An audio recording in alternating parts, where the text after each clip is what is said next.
That's right. This is our treatment area where all the animals are treated and receive their medical care. We also have a full surgical suite and x-ray. So this is basically the vet's office. That's right, exactly. Okay. So the fawn initially has been put in here, and it's going to be given a chance to calm down and relax, and then we'll be able to get it out and do a full physical exam. Can we take a peek? Yes.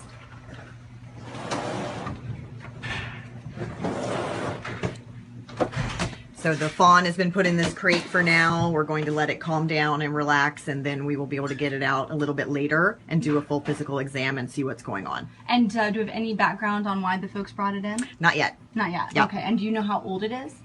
Well, all the fawns are born in the spring, typically May and June. So that's about the age That's we're where you dealing get with. it? Okay. Yeah, several months. So we're going to see some more of these fawns that have been brought in before. I was told you have roughly 30 right now. We do. We have 30 fawns. And of those, I've heard 8 were what's called fawn napped, meaning people picked them up while their parents were actually in the forest foraging. Yes. They have good intentions. What they don't know is that fawns are left alone during the day normally. So they come along, find a fawn by itself, think it's abandoned, pick it up and rescue it. But really what they're doing is they're kidnapping it. So that's why we call it fawn napping. And we're going to take you guys to show you some of those fawns just a little bit. But before we go, we have other baby animals that often the same thing kind of happens with, right? You Absolutely. have squirrels, possums, yep. baby birds. Mm-hmm. So this is our ICU.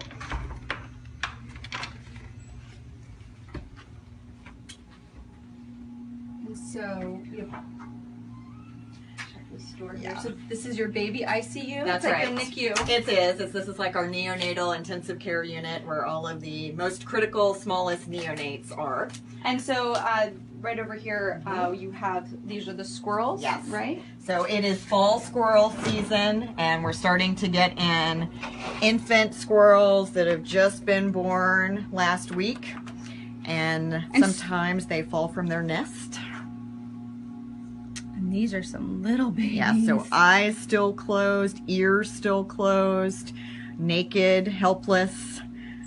This one's a little larger, starting to get some fur in, but still eyes closed. Do you have any idea how these ones ended up in your care? Do you know the story behind them? Both of these were found on the ground, so they had probably fallen from their nest, or possibly a predator grabbed them from the nest, and then they were found by a Good Samaritan down on the ground. We do try to reunite them with mom when we can. So how do you know the difference between when someone's being a good Samaritan, trying to make sure that they're doing the right thing? Everyone has the best of intentions. They do. So how do you know when they're, able to bring them in versus when they should just leave them at the nest or try and put them back? So with mammals, if their eyes are still closed, they can't survive on their own in the wild and they need help. But if they're older and their eyes are open and they're running around and they have a nice bushy tail, then they may just be what we call young and dumb. But they don't necessarily need you to intervene. They're just figuring out how to live in the wild. So with these ones, when they maybe fell out of the nest, you could try and put them back. Exactly. We try to reunite with the mother. We try to have people put them back in the nest. But if that's not possible because the nest is 100 feet up from the ground, then sometimes they have to come into rehabilitation. Or if they're injured, the fall can sometimes cause bruises and bumps or scrapes and abrasions, and then they need to come in for treatment. And you have baby birds that we the same do. Thing would happen Yes, to. Now exactly. I just have to ask, this is kind of a weird setup. I mean, this isn't what you would really think of to put a baby in. Yes, so the important part is to keep them warm and hydrated. So these are like incubators? These are incubators, okay. Exactly. So we're putting them in a pretend nest where they're nice and warm, and instead of leaves, we're using fleece that we can wash and keep clean.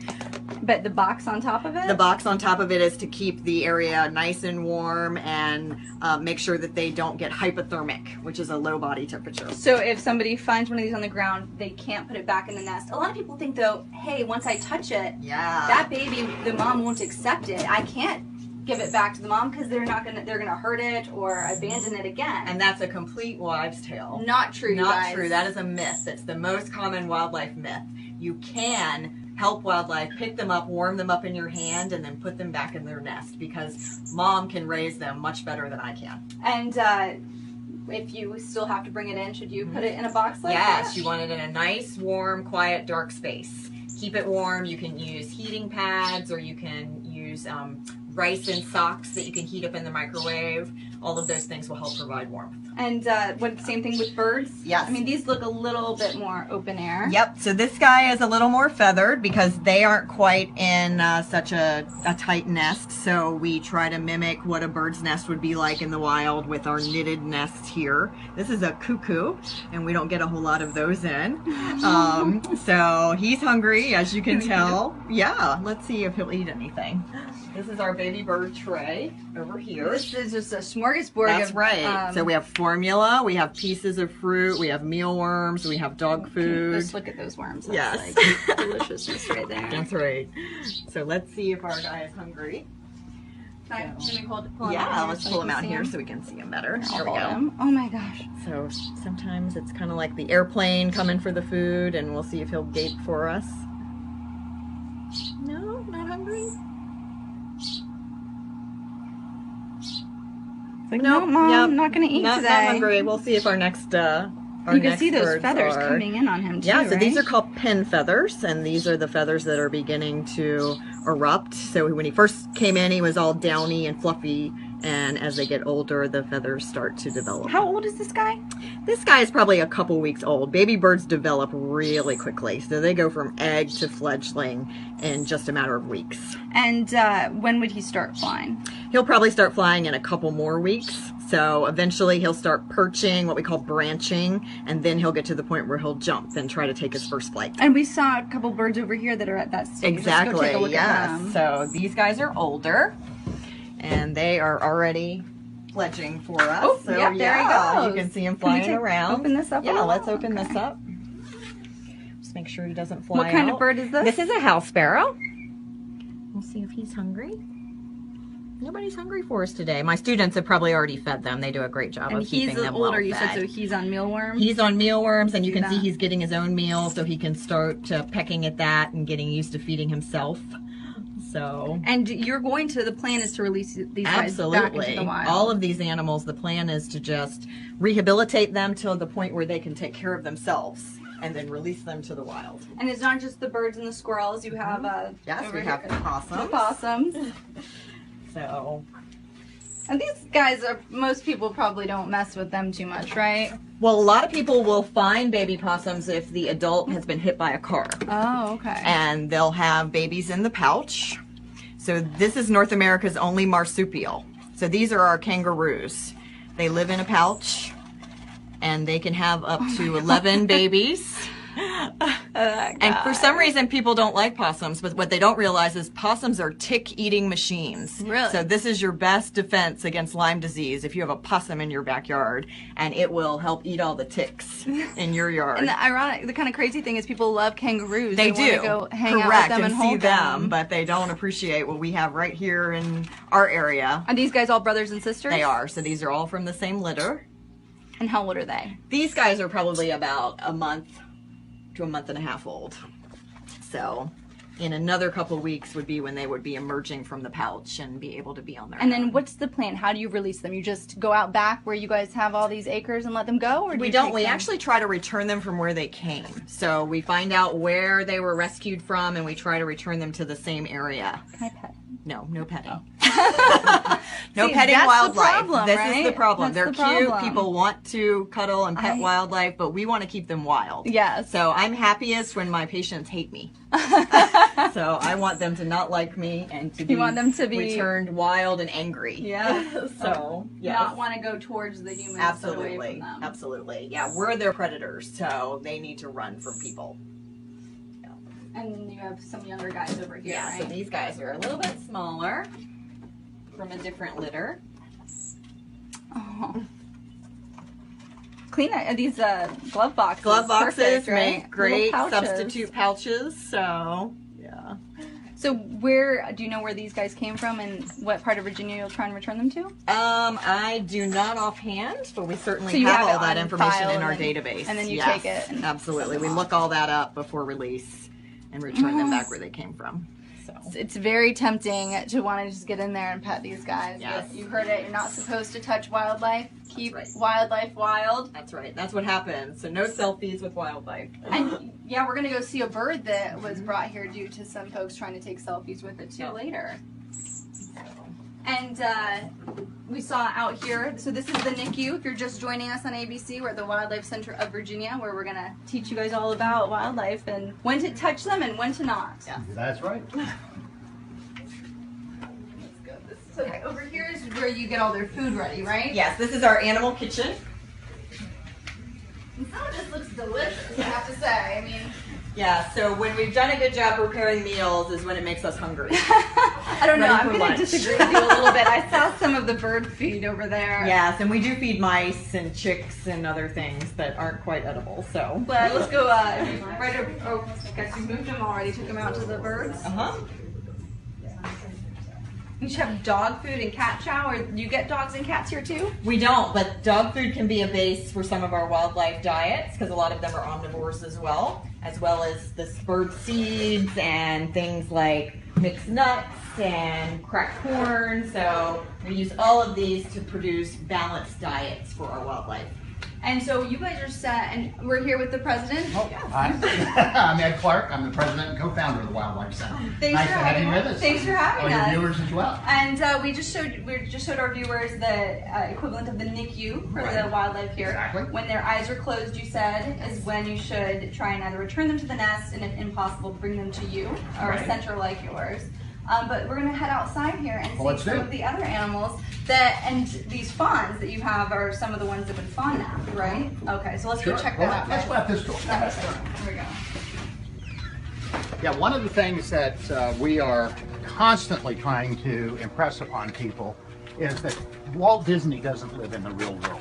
And indeed, when you see wild babies, the important thing is to respect them for their wildness. And people, the internet's full of silly little videos about people letting their dogs play with fawns or bringing bear cubs into an artificial situation, and they think that's cute, but it ends up causing these animals severe problems, behaviorally and experientially, because if they teach a deer fawn that it's okay to trust the dog, sooner or later it's going to come up against the wrong dog and end up being injured or killed.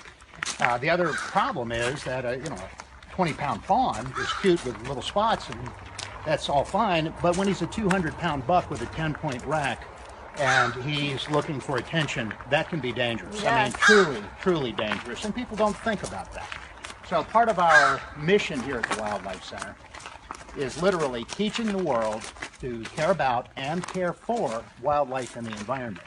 And so the care about is the love and the compassion and the appreciation, but the care about is an appropriate interaction with these animals and knowing what to do when they really do need help, and more importantly, knowing what to do when they don't need your help.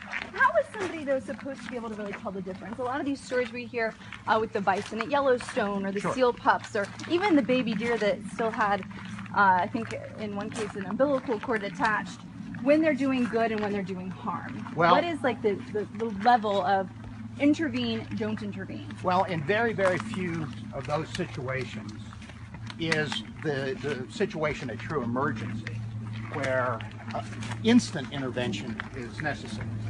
And in all of those cases, they had time to pick up the phone and call somebody who knew. Call a park ranger in the case of Yellowstone. They could have been told, leave those babies out there. And sometimes it's just a matter of stopping to think. Because honestly, to say that it was too cold for a bison to be outdoors is a little silly. You stop and think about it. Where do they live? They, of course, live outdoors, and they're conditioned and actually evolved for that type of an environment. But so many times people are so caught up in the feeling good of the moment, all rational thought goes out the window. And of course, here at the Wildlife Center of Virginia, we're about feeling good. We love people loving animals, but it cannot be done in a vacuum because these animals have to live in a real world. And when they've been removed, when their behavior's been changed, oftentimes it's the animal that pays for that human caprice and really self-indulgence. And so when somebody's getting those selfies and doing all that stuff they can put on Facebook and try to go viral, a lot of times it's at the expense of the animal's life. And we do have some of the animals here. Yes. We're going to go take a look. Yeah, so we can start by peeking through this window.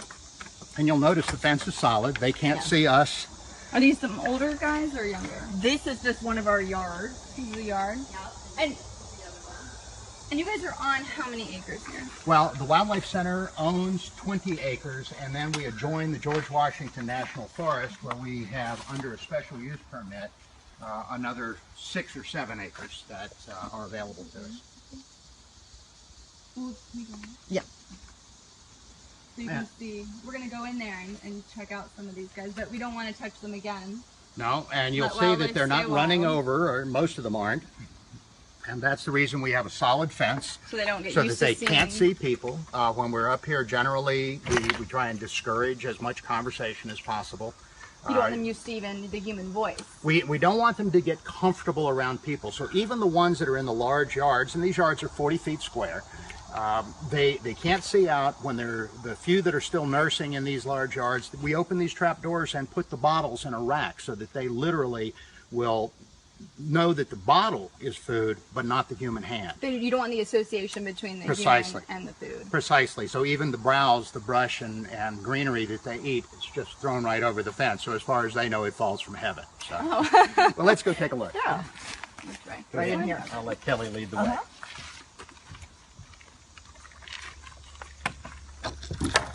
You'll see everything has double doors on it, and this is to just add a layer of security so that when we're working with the animals, if one should bolt past us, it's not going to get loose in the compound and injure itself.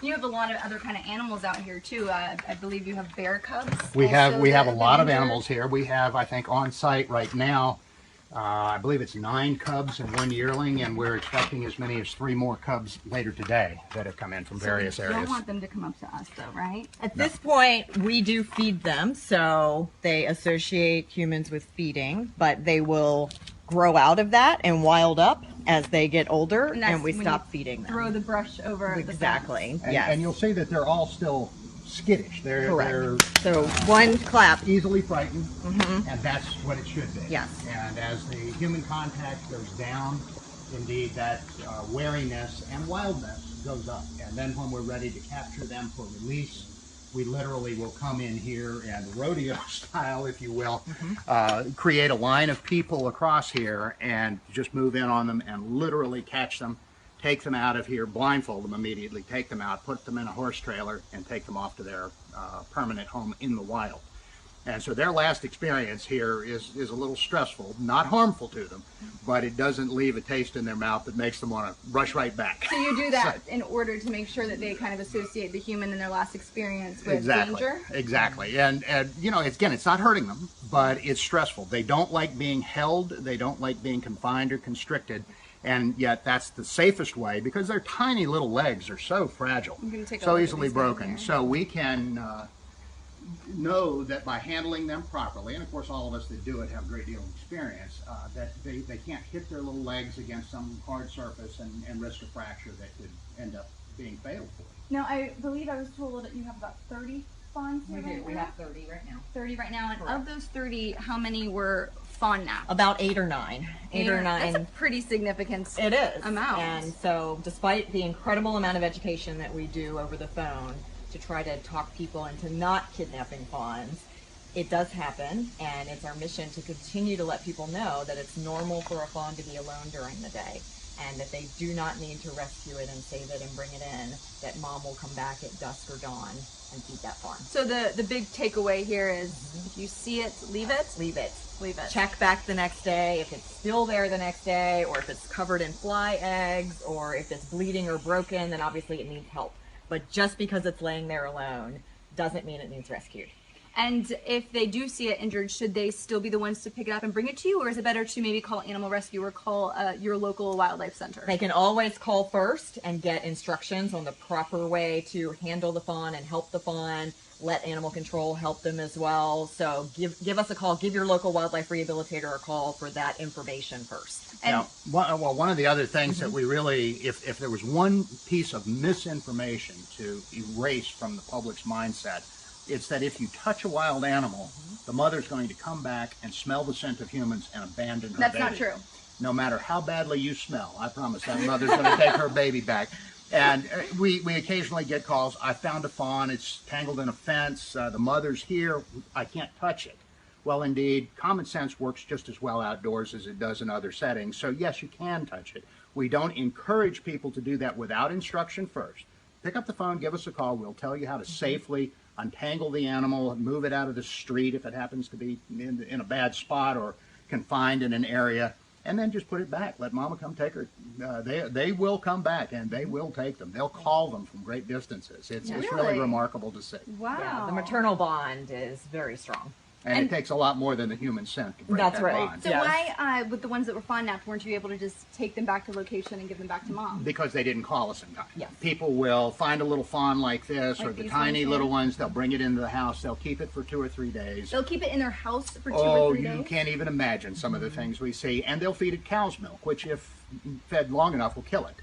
Because they can't digest it properly because of the complexity of the fat cells in cow's milk. So they wait until it gets really severe diarrhea or really severely dehydrated, and then they'll call and say, oh, I rescued it. Well, indeed, they kidnapped it, and now it needs to be rescued from the rescuer. I mean, these guys are coming right up to us right here. They're very curious. They are very curious, which is normal. But as you can see, once they figure out we don't have a bottle and we're not feeding them, or again, just a minor noise, and they're off being wild.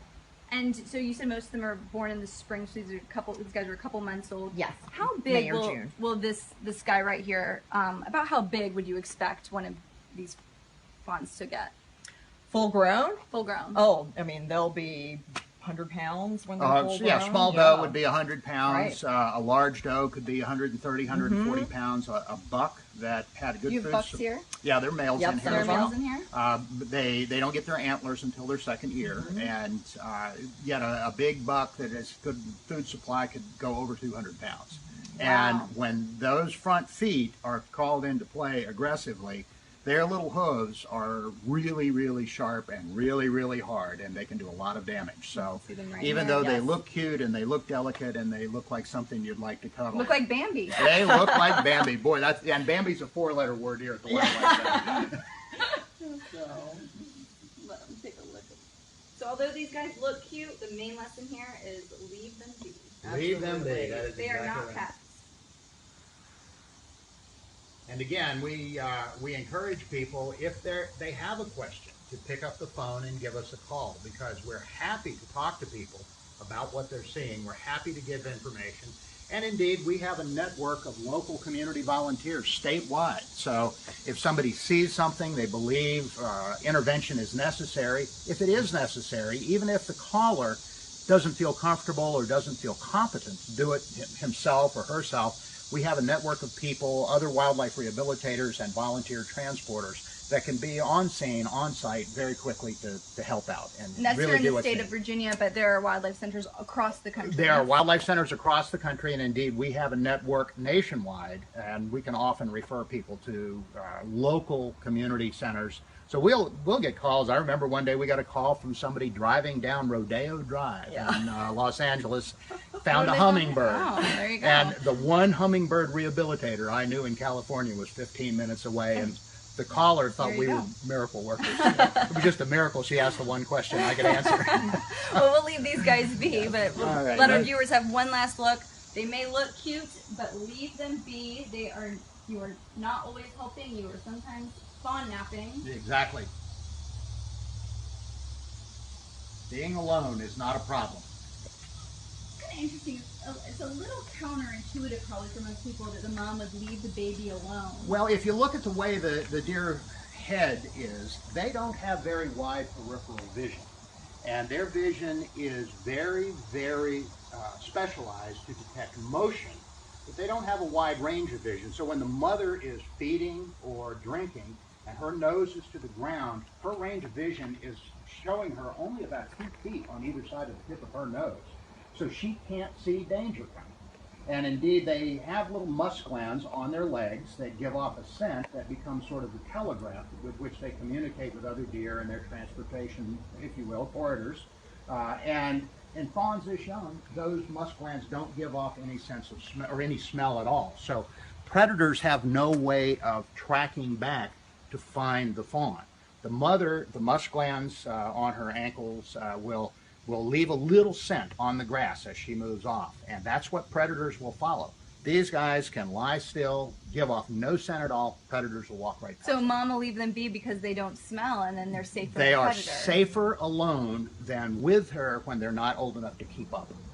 And so another misconception that we spoke about was that if you touch the baby, that you'll leave your human scent, and that will make it prey for a predator. Well, and that misconception indeed, there. yeah, that's a big misconception, and especially with baby birds. You know, all of us grew up with, oh, if you touch a baby bird, the mother will abandon the nest. Well, that's not biology. That's child management by guilt trip. There's no truth to it at all, and especially because birds can't smell anything for the large parts. There you go. We are going to go see some birds. Let's go too, see some birds. You guys, All right.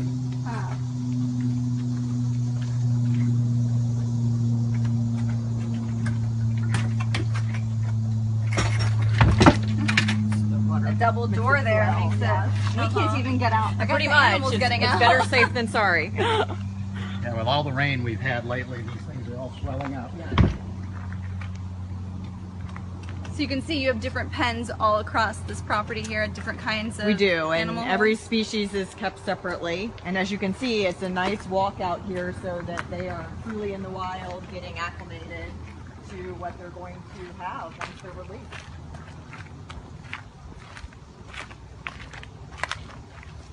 One of the things that distinguishes a place like the Wildlife Center of Virginia from a lot of the smaller community or home-based facilities is that we have the luxury of a large outdoor compound here where these animals can really move around. Really, the birds have room to fly in our large cages, and indeed we have access to natural foods and natural environments. And This is one of my students with a juvenile screech owl. And this one was found or brought in?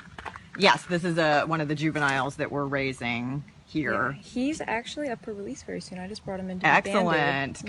Yeah. So he just got banded for release.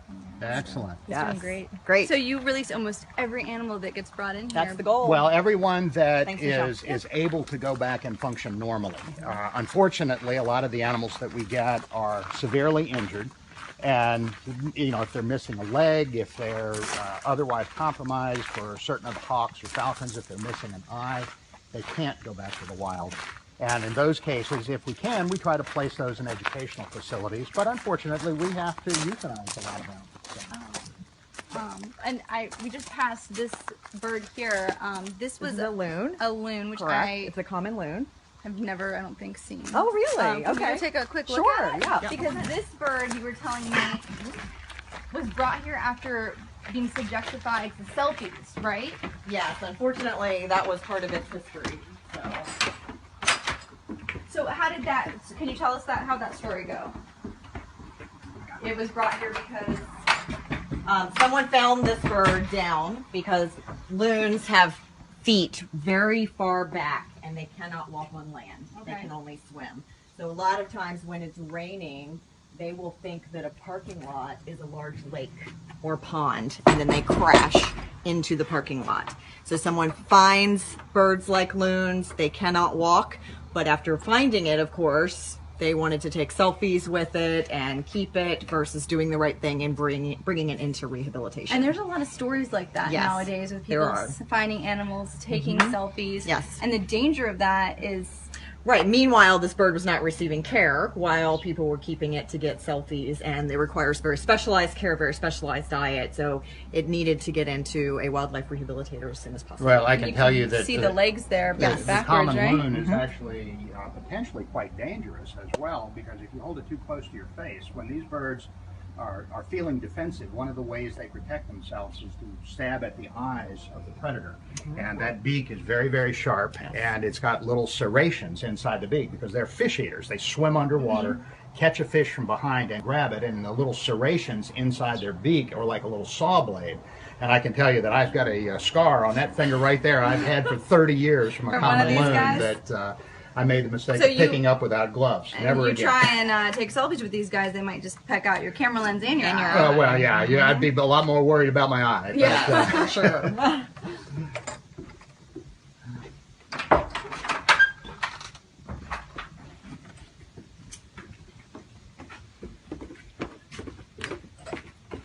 So some of the birds we're going to go see, these were ones that you couldn't release. due to some injury? Correct. So occasionally we will have wildlife for various reasons that we can't rehabilitate, we can't release.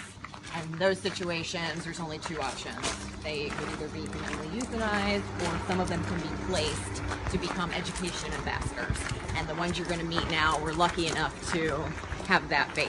And so, what do you take them to schools, field trips? Yeah, libraries, schools, community centers. People come here for programs and tours. For years, I had a bald eagle that was like the passkey to Washington, D.C. So when I went to Capitol Hill to advocate for one or another conservation measure, taking the bald eagle was instant access to every congressman's office, because there's not a congressman on the Hill that wouldn't slap his granny to have a picture taken with a bald eagle in front of the American flag. So there are certain cases where photos are okay in situations like this one. Correct. Where these birds are trained. That they become used to humans and used for education purposes, so they're glove trained. What kind of bird is this one? This is an eastern screech owl. And this one? This is a broad-winged hawk.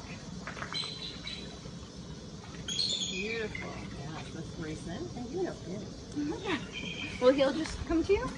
Well, no, he's got little leather straps on that are called jesses, and she's got them properly attached to her gloves so that if he should try to get away, it's soft enough environment where he's not going to kink a bone and break a bone, but secure enough where he's not going to escape. But these birds are fully flighted. Oh, they can fly completely. Correct. Which is why we have to have them on leashes. But look at, they absolutely are well trained. Yes. But part of selecting a bird for education is not just that it's beautiful or that it's an interesting species, but it has the right temperament to be around humans and to be around crowds and to be around noise and unnatural environments. A balancing act you guys are doing here is taking in the animals, rehabilitating them, deciding when it's okay to release them into the wild, when it's okay to keep them for educational purposes. How do you handle that? Well, one of the things that makes the Wildlife Center of Virginia very different from most other places is we're not one-dimensional. People know we take care of broken animals. That's the tip of the iceberg.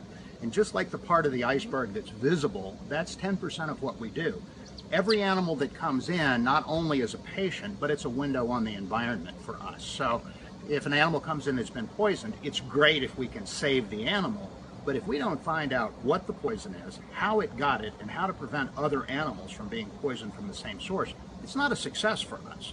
So there are times when animals have come in and the animal itself, the patient itself, did not survive, but what we learned from the case enabled us to go back into the environment, working very closely with our state and federal wildlife agencies, and cure a problem that was potentially threatening an entire population, and sometimes an entire ecosystem.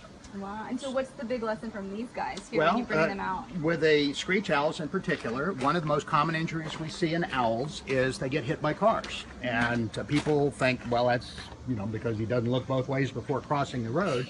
But it really is often a human caused injury.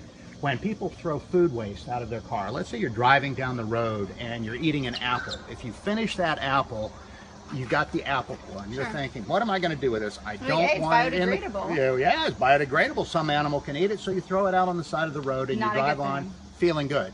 So here comes an animal to eat it. Suppose that animal's on the other side of the road. What have you just done? You've just lured that animal into harm's way and potentially to its death. So with screech owls, they don't eat apple cores, but they do eat mice. And if the mouse is coming to eat the apple core, the screech owls or other species of owls will often fly down across the road and they will be struck by automobiles. One of the most common injuries we see, entirely preventable by not littering. There you go. And is this guy full grown or? This is a full grown eastern screech owl. This is what we call the gray phase. They also come in sort of a reddish color, rusty brown. And when people see these little birds, they think, well, he's so tiny. And of course, during the summertime, they look a little scruffy because they're molting out last year's feathers, and they will grow a brand new set of feathers before the weather gets cold to protect them from the elements in the months ahead. Same thing though, he looks so cute, you want to pet him, and the big lesson If it's wild, let it be wild. If it's wild, leave it wild. Leave it wild. And respect it for its wildness. Go home and hug your dog and cat. Go home and hug your dog and cat. And keep your cat in the house. Keep your cat in the house. So, they're the predators for these guys? Well, actually, not for these guys okay. so much, but very, very high percentage of the patients that come in here are cat victims. Oh. And we have just completed an 11-year retrospective study that shows cats responsible for 83 different species of wildlife being brought here by people who saw them attacked by a cat. But aren't cats their natural predator? No, cats are not a natural predator anywhere in North America. Really? Cats are a domestic animal, and even their wild antecedents didn't come from North America. So that's a big misconception, and we could probably do another hour on that. But I'm a cat lover, but I realized when we started looking at our patient records what a big impact cats have on wildlife. And when I started keeping my own cats indoors, I live in a wooded area like this, within 2 weeks, the amount of wildlife that came back was incredible. Wow. So it really makes a difference. So if you want wildlife in your backyard, keep your animals inside. Well, or at least under control. Yeah. And it's also safer for the cat, because an outdoor cat will maybe live 5 years, but an indoor cat can live 18 to 20. So. Well, thank you so much for having us out here today. We've learned so much about animal wildlife and conservation efforts. For you guys at home, make sure your big lessons. If it's wild, leave it wild. Leave it wild. There That's you go. right. Well, thanks for joining us for ABCM's Serena Marshall.